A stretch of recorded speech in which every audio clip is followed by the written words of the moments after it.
નમસ્કાર વિદ્યાર્થી મિત્રો, આજના વિડિયો લેક્ચરની અંદર ધોરણ 12 કોમર્સના તમામ વિદ્યાર્થીઓનું હાર્દિક સ્વાગત છે. આજે વિષય અર્થશાસ્ત્ર, ધોરણ 12 કોમર્સ અને પ્રકરણ નંબર 2 વૃદ્ધિ અને વિકાસના નિર્દેશકો.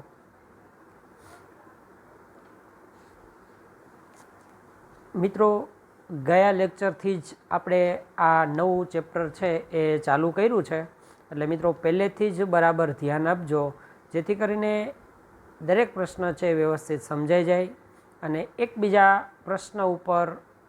પ્રશ્ન આધારિત હોય છે, એટલે બરાબર ધ્યાન આપજો. છેલ્લે આપણે જ્યારે આ ચેપ્ટર શરૂ કર્યું ત્યારે સૌથી પહેલાં તમને આર્થિક વૃદ્ધિ અને આર્થિક વિકાસ એના વિશેની થોડીક માહિતી આપી કે આર્થિક વિકાસ કોને કહેવાય, આર્થિક વૃદ્ધિ કોને કહેવાય. બરાબર છે.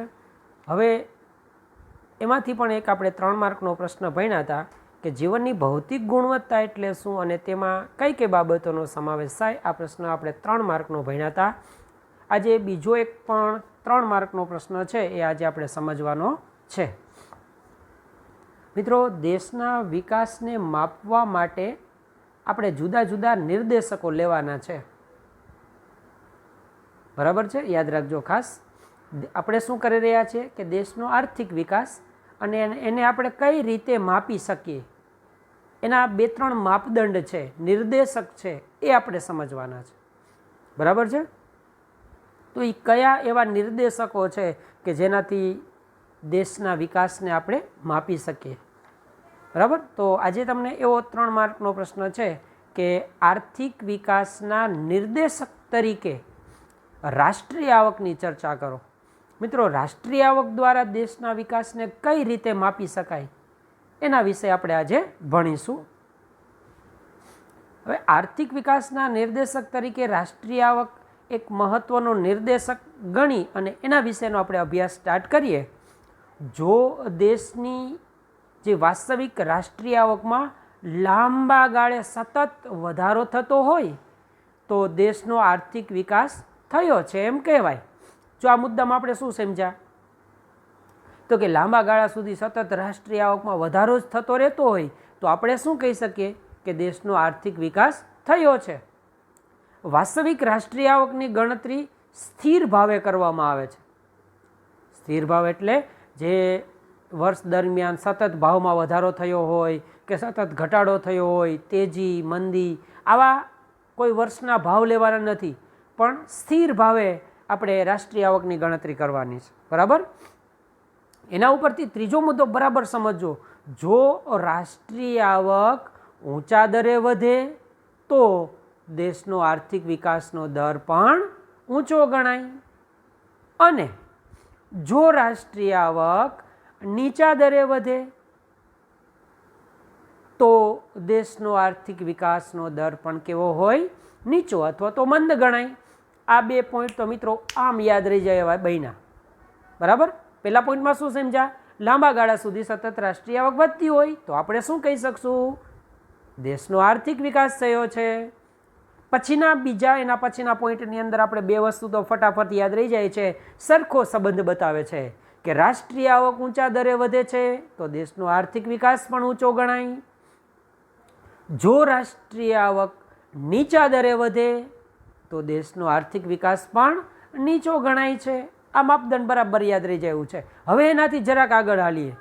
જો રાષ્ટ્રીય આવકમાં વધારો ન થતો હોય તો શું કરવાનું? તો આર્થિક વિકાસ સ્થગિત અવસ્થામાં છે, એ પણ સ્થિર થઈ જાય. જો રાષ્ટ્રીય આવકમાં ઘટાડો થયો હોય તો દેશનો આર્થિક વિકાસ પીછેહઠની સ્થિતિ ગણાય છે. 4 વસ્તુ તમને મારે યાદ રખાવવાની છે અત્યારે.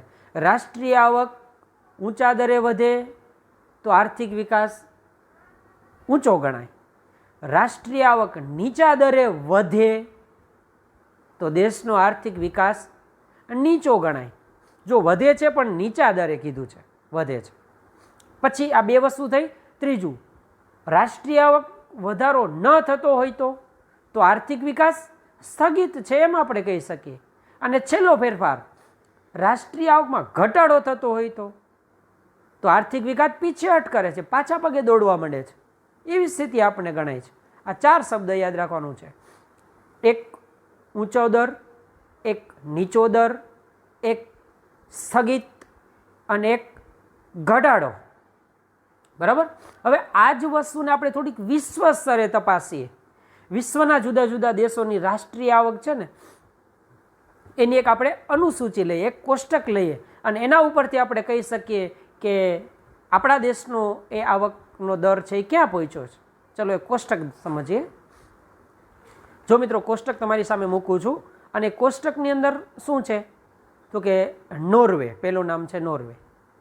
નોર્વેનો વાર્ષિક વૃદ્ધિ દર 2014માં લઈએ ટકાવારી પ્રમાણે તો કે 2.2 છે. અમેરિકા તો 2.4% દરે વધે છે.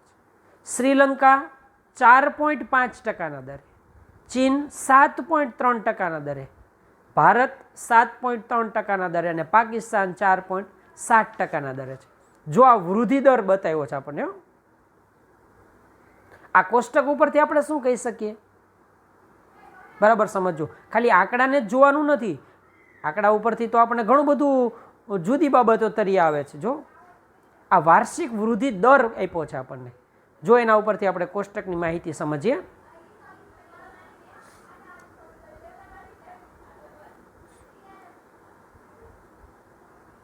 નોર્વે, અમેરિકા, શ્રીલંકા, પાકિસ્તાન આ બધા કરતાં ભારતનો રાષ્ટ્રીય આવકનો વાર્ષિક વૃદ્ધિ દર છે ને ઊંચો તમને લાગશે. જો કયા કયા દેશો કરતાં? Norway, America, Sri Lanka, Pakistan. બરાબર. આ બધા કરતાં તમને જો ભારતનો દર છે ને એ ઊંચો લાગશે. તેથી આપણે શું કહી શકીએ કે આજે અર્થતંત્રમાં ભારત છે ને એ વિશ્વમાં ઝડપથી વિકાસ પામતો દેશ ગણાય છે. જો ચીનમાં ભલે ઝડપથી વસ્તી વધતી હોય, સાથે ભારતમાં ઝડપથી વસ્તી વધે છે, પણ બેયનો જો વાર્ષિક વૃદ્ધિ દર ઊંચો છે, 7.3 જેટલો છે. બરાબર છે.